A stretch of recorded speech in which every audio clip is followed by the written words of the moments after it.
జై శ్రీరామ్, జై కృష్ణ. మీ X pastor CH Anand మరొక వీడియోతో మీ ముందుకు వచ్చినందుకు నాకు చాలా సంతోషంగా ఉంది. తప్పకుండా మా యూట్యూబ్ ఛానల్ లైక్ చేయండి, షేర్ చేయండి, సబ్స్క్రైబ్ చేయవలసిందిగా కోరుతూ ఉన్నాను. అంతేకాకుండా మా ఛానల్ నడిపించడానికి ఆర్థికంగా సపోర్ట్ చేయండి. Bible study. ఇశ్రాయేలీలు, అన్యులు, క్రైస్తవులు ఎవరు? ఇశ్రాయేల్ జనాంగములు, అన్యులు, క్రైస్తవులు ఎవరు? ఇశ్రాయేలీలు అబ్రహాం యొక్క సంతానం అని పాత నిబంధనలోనే రాయబడింది. మోసే వీరికి ఇచ్చినటువంటి ధర్మశాస్త్రాన్ని బట్టి సున్నతి పొందినటువంటి వారు. పాత నిబంధన ధర్మశాస్త్రాన్ని బట్టి ఏర్పరచబడినటువంటి వారుగా బైబిల్ చెప్తా ఉంది. వీరి యొక్క విశ్వాసము దేవుని రాజ్య స్థాపన. మిగతా ప్రపంచ వంశాలు వీరి దృష్టికి అన్యులుగాను పరిగణించడం జరిగింది. అంటే ప్రపంచ వంశస్థులందరినీ కూడా ఇశ్రాయేల్ జనాంగము శత్రువులుగా కదా, ఎండిపోయినటువంటి కట్టెలుగా వీళ్ళు చూస్తారు. ఎప్పుడు ఈ ప్రపంచంలో ఉన్నటువంటి ప్రపంచ వంశాలందరినీ కూడా వినాశనం చేసి చంపేసి తమ యొక్క రాజ్యాన్ని స్థాపించాలని వాళ్ళు ఆలోచిస్తూ ఉంటారు. జై శ్రీరామ్. అంతేకాకుండా మరి అన్యులు ఎవరు? అన్యులు ఎవరు? అన్యులు అనగా క్రైస్తవులే అన్యులు. అన్యులు అనగా క్రైస్తవులే అన్యులు. ఏ మతంతో కానీ సంబంధం లేనటువంటి వారని అర్థం. అన్యులు అనగా క్రైస్తవులే అని అర్థం. ఏ మతంతో సంబంధం లేనటువంటి వారిగా అర్థం వస్తుంది అన్నమాట. వీరికి మోసే ధర్మశాస్త్రం వర్తించదు. వీరికి సున్నతి పొందిన వారు కారు. మోసే ధర్మశాస్త్రం వీరికి సంబంధం లేదు. వీరికి క్రైస్తవులకు వర్తించదు. అంతేకాకుండా సున్నతి కూడా క్రైస్తవులకి వర్తించదు. అంతేకాకుండా ఇట్లా మోసే ధర్మశాస్త్రానికి కానీ ఇట్లా హిందూ ధర్మశాస్త్రానికి కానీ ఎటువంటి సంబంధం లేని వారే అనాగరికులుగా పిలువబడతారు. ప్రపంచంలోని అనాగరికులు ఎవరంటే క్రైస్తవులే. జై శ్రీరామ్ కదా. ఇలా మోసే ధర్మశాస్త్రానికి కానీ హిందూ ధర్మశాస్త్రానికి కానీ ఎటువంటి సంబంధం లేనటువంటి వారుగా వీళ్ళు పరిగణించబడ్డారు కనుక వీళ్ళని అన్యులు అంటారు. ఇంకా అనాగరికులు అని కూడా అనొచ్చు. జై శ్రీరామ్. కొంత ఇశ్రాయేలు యొక్క ఆచారాలు పాటిస్తారు. కొంత హిందూ ఆచారాలు ఎక్కువగా పాటిస్తూ ఉంటారు. గుడారాల పండుగ, పర్ణశాలల పండుగ, రకరకాల పండుగలు చేస్తారు. ఇంకా వీళ్ళ పేర్ల కింద కదా రెడ్డి, కాపు, కమ్మ, రాజులు ఇలాగా పిలుచుకుంటూ ఉంటారు. ఎప్పుడైతే క్రైస్తవ్యం స్వీకరించారో అన్ని రిజర్వేషన్లు వీళ్ళకి బంద్. వీళ్ళకి ఒక ప్రత్యేకమైన రిజర్వేషన్ ప్రభుత్వం ఏర్పరచాలి. అంతేకాకుండా వీరికి ఎలాంటి మన హిందూ ధర్మ సంబంధమైనటువంటి విషయాల్లో వీరికి పని ఉండదు. పైకి హిందువులు అని హిందూ టైటిళ్ళు, హిందూ ఆచారాలు, హిందూకి సంబంధించిన పండుగల్లోని పాల్గొంటూ ఉంటారు. వాళ్ళ యొక్క కుల, వృత్తి, వంశ పేర్లన్నీ కూడా యాడ్ చేసుకొని రెడ్డి, కమ్మని, జాన్ రెడ్డి, జాన్ కాపు అని పిలుచుకుంటూ ఉంటారు రకరకాలుగా. జై శ్రీరామ్. కనుక హిందువులకంటూ ఒక ధర్మశాస్త్రం ఉంది. దేవుడు ఉన్నాడు, దేవాలయం ఉంది, పండితులు ఉన్నారు, అర్చకులు ఉన్నారు.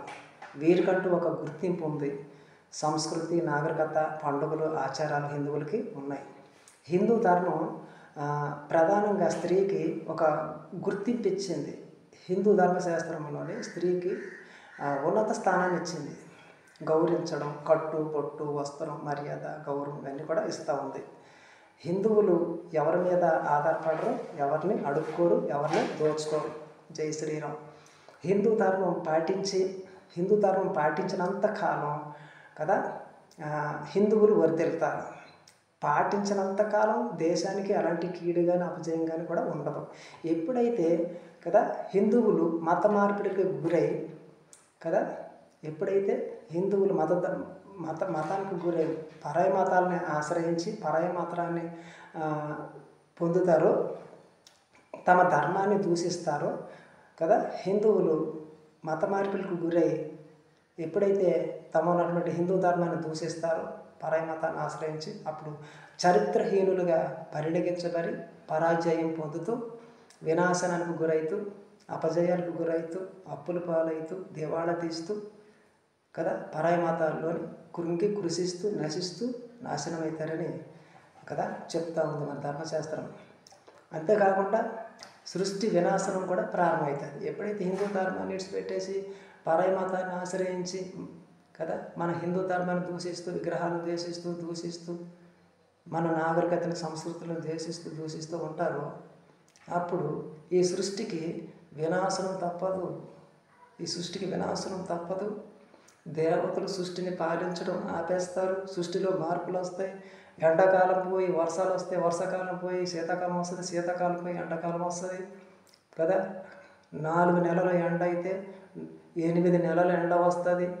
4 నెలల వర్షం అయితే 2 నెలల వర్షం వస్తుంది. 4 నెలల శీతాకాలం అయితే 12 నెలల శీతాకాలం వస్తుంది. సృష్టిలో మార్పులు వస్తాయి, అన్నీ మారిపోతాయి. జై శ్రీరామ్. ఇది గుర్తించాలి. అప్పుడే ఆ పరమాత్మ ధర్మ స్థాపించడానికి రావడం జరుగుతుంది. సృష్టి ఎప్పుడైతే వినాశనానికి గుర్తవుతుందో పరమాత్మ కదా మరలా ఒక యుగాన్ని స్థాపించడానికి రావడం జరుగుతుంది. ఇకపోతే సున్నతి పొందిన వారిని గురించి అయితే మనం చూసినట్లయితే కదా ఇకపోతే సున్నతి పొందిన వారిని, క్రీస్తును అనుసరించే వారిని క్రైస్తవులు అంటారు. అంటే క్రీస్తు వారు అని అర్థం కదా. క్రీస్తును అనుసరించే వారిని ఏమంటారు? క్రైస్తవులు అంటారు. అంటే దానికి అర్థం ఏంటంటే క్రీస్తును అనుసరించేవారు అని అర్థం. అంటే ఏ మతానికి సంబంధించినటువంటి వారు కారు, ఏ ధర్మశాస్త్రానికి సంబంధించిన వారు కారు, అనాగరికులు, అన్యులు అని క్రైస్తవులు పిలువబడతారు. నిజానికి హిందువులు అన్యులు కారు. వాళ్ళకంటూ అర్చకులు ఉన్నారు, దేవాలయం ఉంది, విగ్రహం ఉంది, దేవుడు ఉన్నాడు, శాస్త్రాలు ఉన్నాయి, అన్నీ ఉన్నాయి. అన్యులు కారు. అంట్లు ఎలా పండించుకోవాలి, బట్టలు ఎలా కట్టుకోవాలి, మొహం ఎలా కట్టుకోవాలి, అన్నీ ధర్మశాస్త్రం నేర్పిస్తుంది. కానీ వీళ్ళకి ఏమీ లేదు. ఏ మతంతో సంబంధం లేదు, ఏ శాస్త్రంతో సంబంధం లేదు. కేవలం ఏంటంటే క్రైస్తవులు అంటే క్రీస్తును అనుసరించేవారు, వారి యొక్క ఉపదేశాలు అనుసరించేవారు అని అర్థం. కనుక క్రైస్తవ రాజ్య స్థాపకుడు ఎవరంటే యేసుక్రీస్తు. ఈయన రాజ్యపాలన హింసలతో కూడిందే ఉంటుంది అన్నమాట. ఎప్పుడు కొట్టుకోవడం, నరుక్కోవడం, దూషించుకోవడం, దేశించుకోవడం, యాక్సిడెంట్లు, ప్రమాదాలు, సావడం, తన్నుకోవడం, లేచిపోవడం, తాగడం, ఇవన్నీ ఉంటాయి. ముఖ్యంగా వీరికి ఏ శాస్త్రాన్ని బట్టి నడిపించబడరు. వీటి నడిపింపు ఏ శాస్త్రం ఉండదు. కేవలం ఏంటంటే బైబిల్లో జరిగిపోయినటువంటి చరిత్ర ఆధారం చేసుకొని నడుస్తూ ఉంటారు. వాడిని తిట్ట, వీడిని తిట్ట, వాడిని నరక, వాడు అనుకుంటా నడుస్తారు. నిజానికి క్రైస్తవ పాస్టర్ చర్చి దేవాలయం అని పిలుస్తారు. చర్చిని దేవాలయంగా పిలుస్తారు. కానీ నిజానికి దేవుడి స్థానంలో విగ్రహం ఉండాలి కదా, చర్చిలోని లేదు. శాస్త్రం ఉండాలి కదా, లేదు. అర్చకుడు ఉండాలి కదా, లేడు. ఇవి లేనప్పుడు చర్చి దేవాలయంగా పిలువబడదు కదా, ఒక క్లబ్గా పిలువబడుతుంది. పాటలు పెట్టుకొని డ్యాన్స్ చేయడం, టైంపాస్కి బైబిల్ జరిగిపోయిన చరిత్రహీనం చెప్పుకోవడానికి క్లబ్గా మారుతుంది అని చరిత్ర చెప్తుంది. నేడు అట్లనే ఉన్నాయి. అన్యులలో విందులు పాల్గొనకూడదు, వారి పిల్లలతో వివాహం చేసుకోకూడదు, వారితో స్నేహం చేయకూడదు అని ప్రసంగాలు చేస్తుంటారు పాస్టర్లు. నిజానికి ఎవరు అన్యులు? వారే కదా. అది వారికే వర్తిస్తుంది.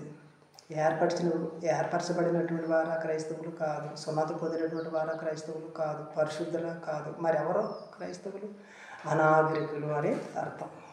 జై శ్రీరామ్. క్రైస్తవులు ఎవరు? అనాగరికులు. క్రైస్తవులు ఎవరు? అన్యులు. ఎందుకంటే ఏ మతంతో సంబంధం లేనటువంటి వారు, ఏ ధర్మశాస్త్రాలతో సంబంధం లేనటువంటి వారు. వారికి విగ్రహం లేదు, వారికి దేవాలయం లేదు, అర్చకులు లేరు, ఏమీ లేవు. బైబిల్లోని రాజులు పాలించి ఒకరినొకరు నరుక్కొని చరిత్రహీనంగా నడిచినటువంటి వారి చరిత్రను ఆధారం చేసుకుని వారి గురించి చెప్పుకుంటూ గర్విస్తూ వారిని బట్టి నడుస్తూ ఉంటారు. అందుకే వీళ్ళలో తీవ్రవాదం, హింస కనిపిస్తూ ఉంటుంది. జై శ్రీరామ్. ఇంకా మరిన్ని వీడియోల కోసం, మరింత చరిత్ర కోసం, మరింత విషయాల కోసం మా ఛానల్ని ఫాలో అవ్వండి. ఆర్థికంగా సహాయం చేయండి, సపోర్ట్ చేయండి. మరొక వీడియోతో కలుద్దాం. జై శ్రీరామ్. Thank you.